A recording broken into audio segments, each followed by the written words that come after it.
steel, ambition, obsession. From war-driven experiments to one-of-a-kind machines, from paper designs to rolling giants built by hand. Not mass-produced, not practical, just extreme. This is the complete catalogue of every hand-built tank ever made. We start our journey with Germany. Heavy and super heavy experimental tanks. Panzer VIII Maus. The Panzer VIII Maus was the heaviest tank ever constructed. Developed in the final years of World War II, it featured extreme armor thickness and a powerful main gun. Built more as a technological experiment than a battlefield weapon, its sheer size made mobility and logistics nearly impossible. VK45.01P. The VK45.01P, often called the Porsche Tiger, was an early competitor to the Tiger the Same. Designed by Ferdinand Porsche, it used an unconventional electric transmission. Though innovative, it proved unreliable, and the design was rejected in favor of a more conventional alternative, VK30.02 DB. The VK30.02 DB was a prototype developed during the search for what would become the Panther tank. It emphasized sloped armor and diesel power, reflecting forward-thinking design ideas. Despite promising features, it lost out to a competing design that better met production needs. VK30.01H. The VK30.01H was an early heavy tank concept that helped shape later German designs. Built in limited numbers, it served mainly as a test platform. While it never entered combat, its development contributed directly to the evolution of Germany's heavy tank program. Continuing with Soviet Union experimental heavy and MBT prototypes tanks, KV-4. The KV-4 was a collection of extreme heavy tank design proposals created in 1941. Engineers explored massive armor thickness and oversized guns to counter future threats. Although never built, the project shows how aggressively Soviet designers pushed heavy tank concepts during wartime planning. KV-5. The KV-5 was planned as a breakthrough super heavy tank with exceptionally thick armor. Its design featured a towering hull and unusual crew layout. Cancelled before construction, it reflects Soviet fears of heavily armored enemy vehicles during World War II. IS-7. The IS-7 was one of the most powerful heavy tanks ever designed. Developed after World War II, it combined heavy sloped armor, high speed, and a massive gun. Despite impressive performance, its weight and complexity prevented mass production. Object 279.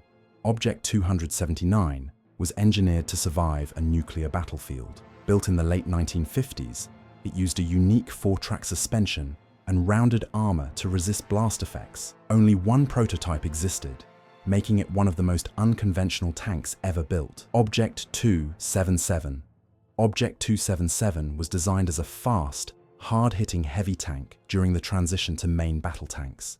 It featured improved mobility and a powerful gun. The program ended when Soviet doctrine shifted away from heavy tanks entirely. Object 195, T-95. Object 195, often called the T-95, was a secretive next-generation main battle tank. It featured an unmanned turret, heavy armor, and a very large gun. Though cancelled, its technology directly influenced later Russian tank designs. Next, move on United States experimental and prototype tanks. T-28. Super heavy tank was designed to break through heavily fortified enemy defenses. Developed at the end of World War II, it featured extremely thick armor, but no rotating turret. Its massive weight caused severe mobility issues, and with the war ending, the project never progressed beyond experimental testing. T-29. Heavy tank. Heavy tank was created to counter German heavy tanks like the Tiger II. It was equipped with a powerful gun, thick armor, and advanced fire control systems for its time. After the war, shifting military priorities made heavy tanks less relevant, and the T-29 remained a prototype. T-30 heavy tank. The T-30 was an even more heavily armed version of the T-29, built for assault and bunker-busting roles. It carried a very large caliber gun intended to destroy hardened targets. Despite impressive firepower, excessive recoil, weight, and logistical challenges kept it from entering service.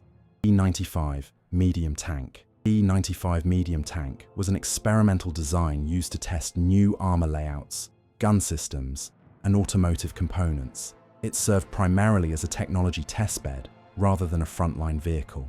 Data gathered from this project influenced future American tank development. MBT-70. The MBT-70 was an ambitious joint project between the United States and West Germany. It aimed to create a next-generation main battle tank with advanced suspension, an autoloader, and missile-firing gun technology. Although highly innovative, extreme costs and technical complexity led to its cancellation. Shifting focus to the United Kingdom prototype and concept tanks.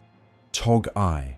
I was an early British heavy tank prototype inspired by First World War battlefield thinking. Designed to cross trenches and rough terrain, it was extremely long and heavy. However, by the time it was tested, its slow speed and outdated concept made it unsuitable for modern warfare. TOG-II. TOG-II was an improved version of the TOG-I, featuring better suspension and a more practical turret with a powerful gun. It became one of the largest tanks ever built by Britain. Despite improved firepower, its excessive weight and poor mobility kept it from entering service. FV-4005 was an extreme British experimental tank armed with an enormous high-caliber gun. Its sole purpose was to destroy heavily armored enemy tanks at long range. The massive recoil, thin protection, and impractical design limited it to trials only. Turning to France prototype and low-production heavy tanks. AMX-50. The AMX-50 was France's ambitious post-war heavy tank program developed during the early Cold War. It featured a powerful gun, advanced oscillating turret, and relatively high mobility for its size. Although technologically impressive, rising costs and changing doctrine prevented it from entering mass production. AMX-40. The AMX-40 was a later French prototype aimed primarily at export markets. It incorporated modern armor concepts, updated fire control systems, and improved crew ergonomics. Despite its modern design, lack of foreign interest meant the project never moved beyond the prototype stage. FV-215. FV-215 was a post-war British heavy tank concept, featuring a rear-mounted turret and powerful main gun. It was designed as part of Britain's exploration into next-generation armoured doctrine. As military thinking shifted toward main battle tanks, the FV-215 project was ultimately cancelled. Moving ahead to Italy, experimental prototypes tank, P-26/40. The P-26/40 was Italy's most advanced tank design of World War II. Developed as a response to better armoured Allied tanks, it featured thicker armour and a more powerful gun than earlier Italian models. However, production delays, mechanical issues, and Italy's surrender meant it remained largely a prototype and saw very limited operational use. Moving onward to Japan, experimental late-war and modern prototypes tanks. Type 4, Chaitu, was Japan's most advanced medium tank of World War II. It was developed to counter heavily armoured Allied tanks, featuring improved armour protection and a more powerful gun. Limited resources and the war's end meant only a few were completed, and it never saw full combat service. Type 5 Chiri. The Type 5 Chiri was an ambitious heavy tank prototype designed as a further evolution of the Chaito. It featured a larger hull, heavier firepower, and a more modern internal layout. Severe material shortages and Japan's surrender halted the project before it could progress beyond the prototype stage. TK-X. The TK-X was Japan's modern main battle tank prototype that eventually led to the Type 10. Developed in the early 21st century, it emphasized high mobility, advanced electronics, and modular armor. This prototype marked Japan's shift from late war designs to modern, network-centric armored warfare, shifting focus to Sweden, unique hand-built concepts. STRV-103. The STRV-103, also known as the S-Tank, was one of the most unconventional tank designs ever created. Developed during the Cold War, it eliminated the traditional turret entirely,